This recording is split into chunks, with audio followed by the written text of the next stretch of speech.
Here's what we're going to do today. We have got a full pile of unopened 1989, you see that? 1989 maples. This is the original RCM packaging, and just to prove it to you, I've got a couple separated. Look at this. Still attached. That's how they came. And we are going to pop these open. Okay, look at that. They're in different angles. They're all just thrown in. That one happens to be the right way. Total coincidence. This is how they are. And my hope is that if somebody else is out there, a coin dealer or whoever, they can see this and verify that this is in fact how they came, individually packaged. And we are going to put them in some airtight capsules. And you're going to say, well, why? Why would you open these up and put them in airtight capsules? Let me just explain to you that although these look okay to the untrained eye, they are beginning to tarnish. This plastic that they're in is not perfect. I know my lighting's fantastic, but do you see there's a little bit going on in there? There's some oxidation occurring. And I'm of the belief that an airtight capsule is a better place for these to be. And so I'm going to do it. But I'm going to do it on camera. Think of this as ASMR for the few, the strong, the brave coin collectors of 1989 maples. I may do more like this. I have many other things that I could open that are unique and rare. But we are going to open these with my classic buck knife, and we're going to put these in capsules. And we're going to talk about what to look for in these 1989s. Besides the young and beautiful, the late Queen Elizabeth, this is the original. They have a mid-life and a late life, but this is her when she was young. Probably one of the best, heads that they throw on a coin. Busts, whatever you want to call it. I've seen in a long time. So let's get to it, and I'd love to see your comments. I got in a nice big gold order. Okay, that didn't come out the way I thought it would. That's where it comes from. Here, pick it up, feel it, tell me what you think. No other mint has this issue. The triangle has replaced the British pound. Like little trading cards. That's a naughty word. We never rob. We just sort of borrow a bit from those who can afford it. Okay, so there's a couple discussions we need to have before we get started. Number one, before I did this, I took, as you can see here, I've got a few I did off camera. Okay, I've been doing these over a couple of months. These are all 1989s. I have quite a few. This one here is much newer. And if the camera, in 2024 would focus, we got AI and we can't get a camera to focus. We'll just flip it around. You'll notice this is not a 1989. This is a 2022.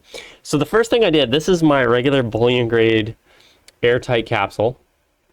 And I wanted to test how it would fit a maple. I have several bags of these airtight capsules, but they are for your standard sized bullion coin. So they will fit something like this perfectly. Okay, this is a Germanium mint coin. There's this standard bullion size coin that these all fit. And maples, unfortunately, for better or for worse, do not fit. Okay, they are slightly smaller. We'll puncture out the black here just for our viewers. Maples are slightly smaller.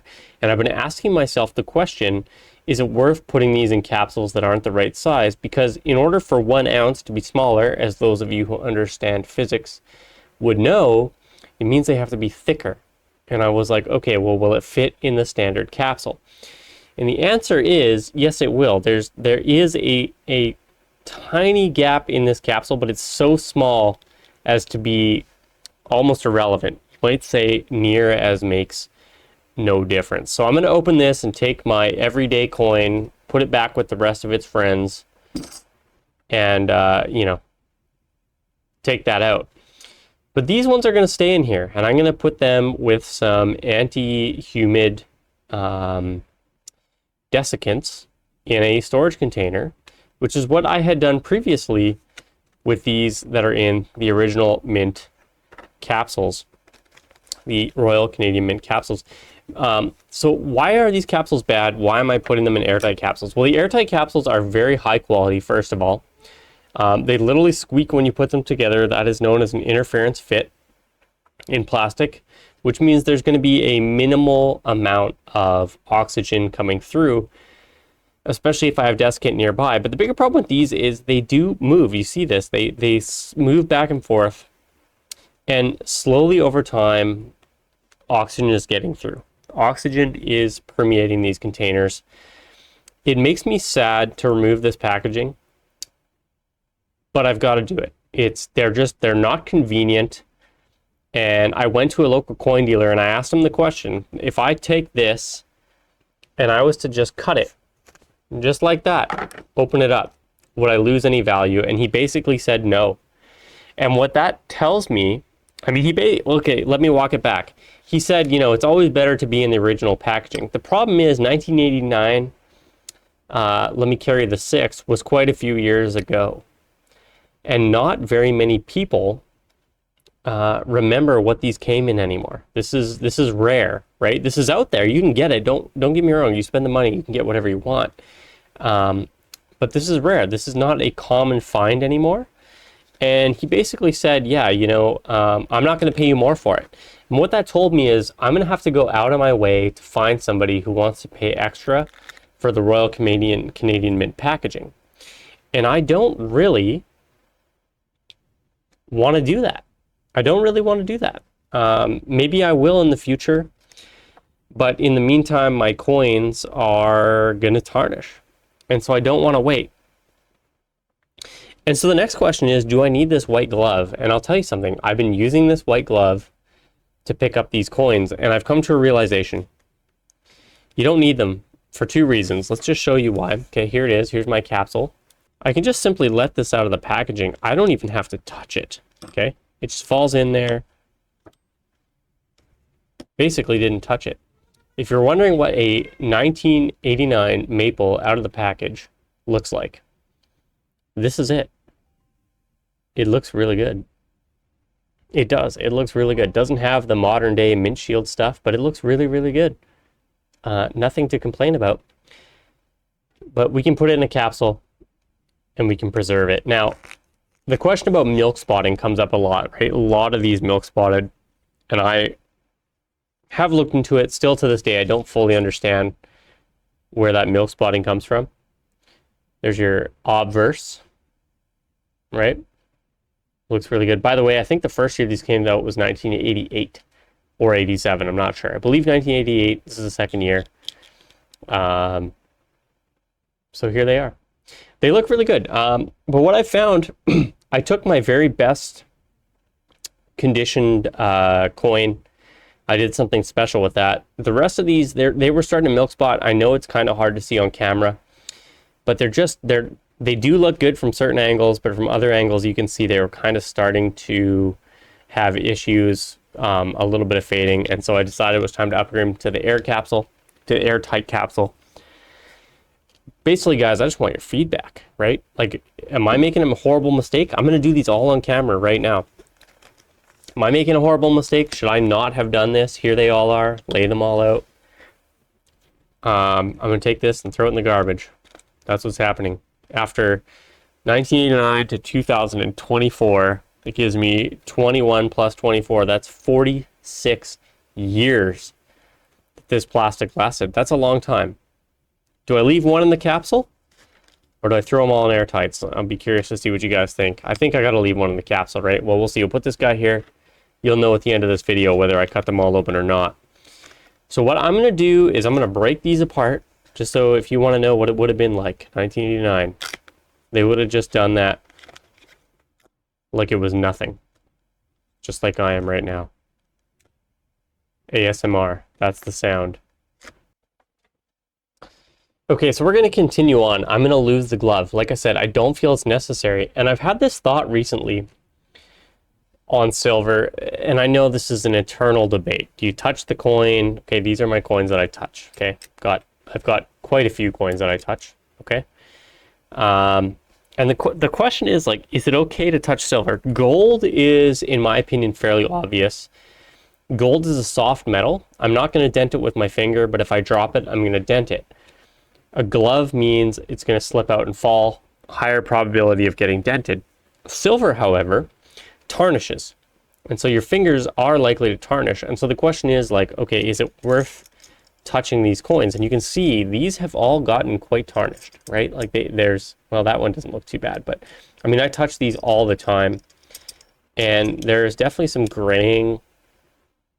This is my 19. This has been in my pocket. This coin, just for people who want to know, this has been in my pocket for like 10 years, on and off. So, you know, that's what it looks like. That's what a relatively well circulated 1989 silver maple will look like. Scratched, but honestly not that bad. But so you get some tarnish. But these are handled all the time on a daily basis.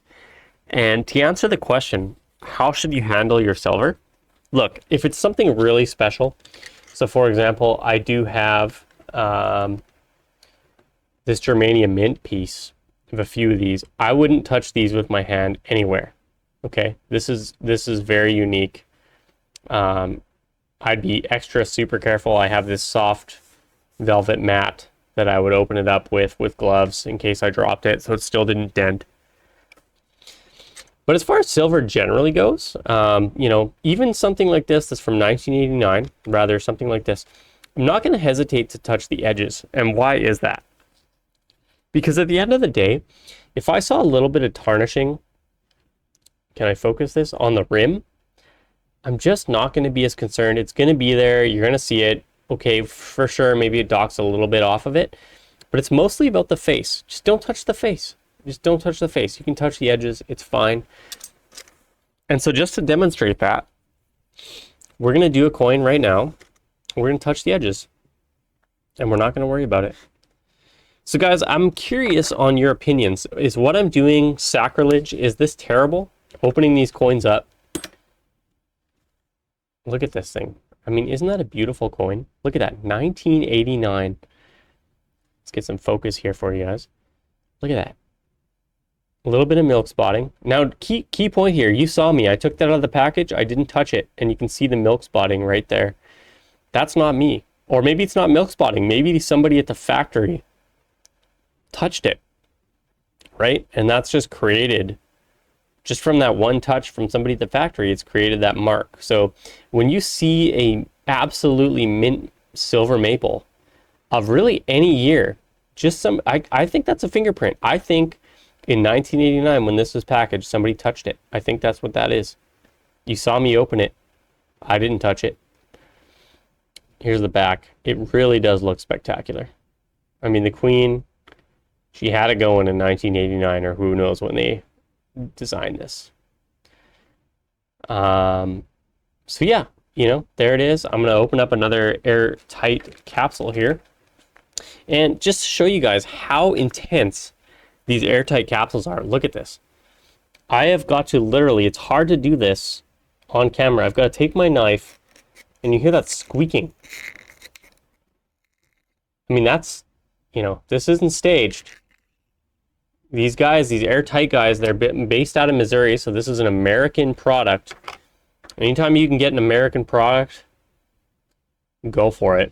You know, they do a good job. Very tight tolerances. And now I'm going to put this in a capsule. Now, just for the record, Airtight does make a capsule, okay, that fits this. And I'm going to show you guys here. I can shake this and it moves around. But when I put the capsule on, because it's made for something that's slightly thinner than the maple, even though you've got sort of that extra space in there, it doesn't move around in there. Okay, it's there's enough friction to stop it from moving. So whether this is a good idea or not, always love to hear feedback. But I guess my opinion is I'm not going to lose any money on this. Maybe there is some collector out there who's like, yeah, I really want the low quality 1989 packaging. But like, ask yourself, what looks better?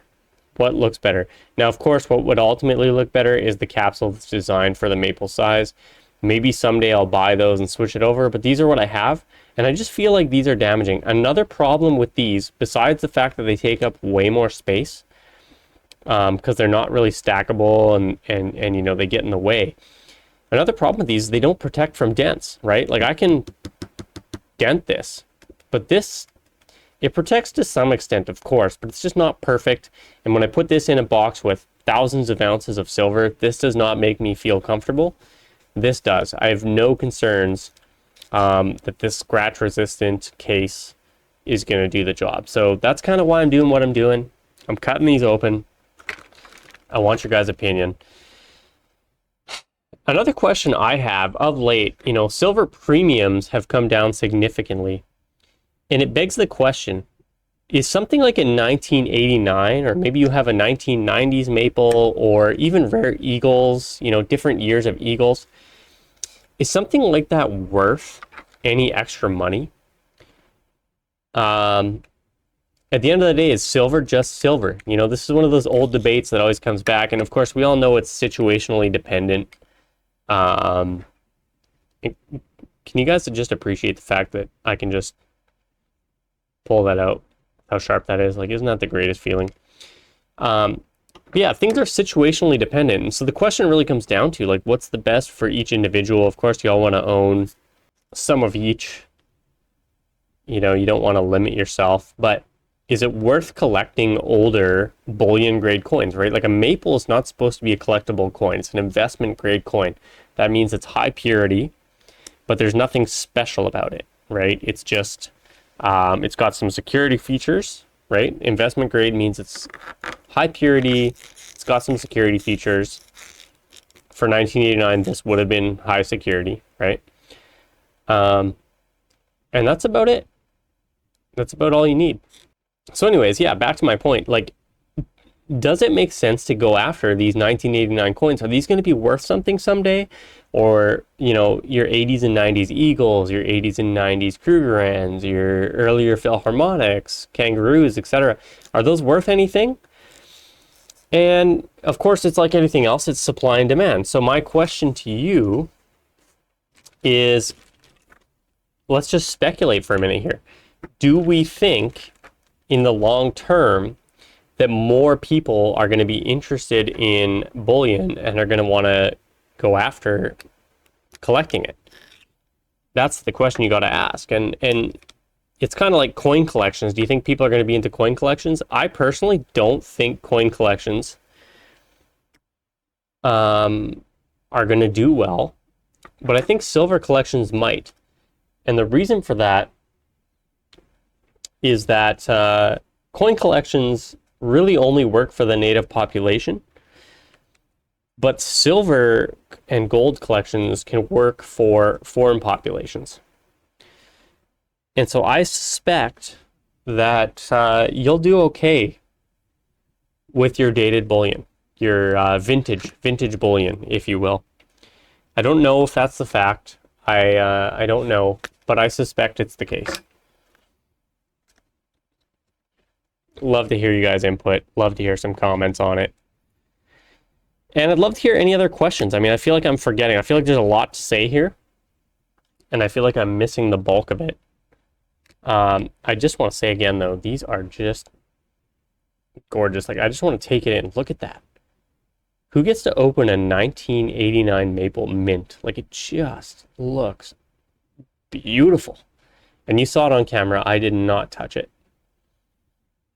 Really looks good. The next one, I'm going to put the queen side up. And I'm just going to say, I know that this is going to be a super long video, and I don't care. And the reason I don't care is because this is a very unique event. I'm sure there's not a lot of people out there with, you know, original old school coins that are opening them. Like, I see Pokemon card videos all the time. Actually, I shouldn't say all the time. I haven't watched one in a long time, but I know they're out there. To me, this is way cooler. You know, this is over 40 years waiting for me to come here and open this package. And the best part is, I'm sharing it. I'm not just opening this by myself, but I am in fact... Oh, just dropped that. We're going to use the glove for this one, just for fun. And we're going to put Liz down first on this one. Look at that. Absolutely gorgeous coin, guys. I would recommend buying some of these older maples, like pre-mint shield, just because they're cool. They have that just flat sort of original stock face on them, right? Like you've got the lines of the pressing up the silver. I just think it's cool. I just think it's cool.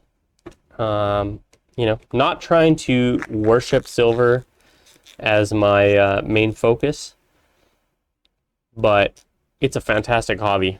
It's hard to lose money, I'll tell you that much. It's hard to lose money on silver. You spend money on a lot worse things.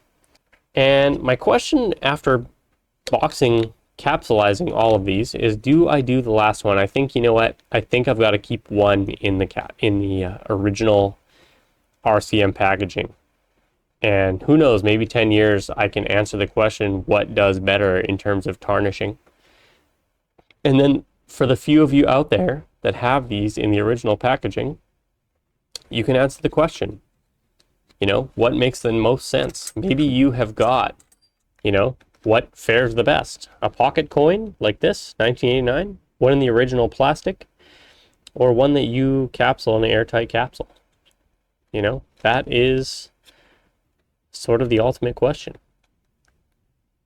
To be continued. Guys, I'd love a comment. I know it's been a while since I dropped a video. Hope you enjoyed. Let me know what you think. Did I make the right call putting these in capsules? This has been the Anecdotal Economist. Kilogram, you're the dragon, you're the rabbit. Okay, let's look at the money side now. Watch as I pull this bad boy out of here. Absolutely stunning once you get it out of the case. Feeling the weight of this in my hand. Oh, that's such a good feeling. I never had enough gold.